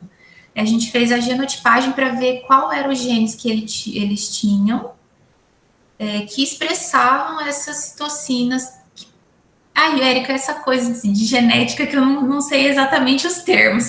Sem problemas. Mas assim, que propiciava a produção dessas citocinas nessas pessoas, entendeu? Certo. E aí elas se expressavam mais, esses genes se expressavam mais nesses pacientes, né? Quando a gente fazia o PCR lá, a gente conseguia identificar e eles tinham essa doença, né, autoimune. E alguns já tinham uma perda significativa de cabelo, outros tinham menos, outros tinham na barba, assim, umas falhas na barba, sabe? Sim. Então, é bem complicado de tratar, é um acompanhamento para o resto da vida, né? Como qualquer doença autoimune, né? Às vezes, a gente, principalmente o próprio paciente, talvez pense que por ser uma questão, entre aspas, estética, Sim, Ele não vai precisar do acompanhamento, pelo contrário, né? Ele vai precisar do acompanhamento porque está manifestando na estética, na parte externa dele, mas por ser autoimune a gente não sabe como é que tá por dentro, né, Jéssica? sim, exatamente. Às vezes até chegar numa equação ali, né, entre medicamentos, em como os efeitos colaterais que isso causa no paciente e tudo mais, vai um tempo, sabe? Sim, Para tudo se equilibrar, achar um equilíbrio, né, mesmo. interessante. Bom, pessoal, se deixar, eu vou ficar fazendo pergunta para a Jéssica e segurar ela aqui. Alguém tem alguma pergunta? Se quiser, abre o áudio, que eu vi que ninguém mandou pergunta aqui no chat. Uhum. Alguém tem, pessoal? Estão todos tímidos os seus alunos, Jéssica? Então, estão todos tímidos, inclusive tem alunos aqui que eu estou dando estética, né? Aham. Tá vendo? Elisa, Ana, Socorro, são vocês. Boa noite, prof. Eu tô aqui. Samira se manifestou rindo. Ana tá aí.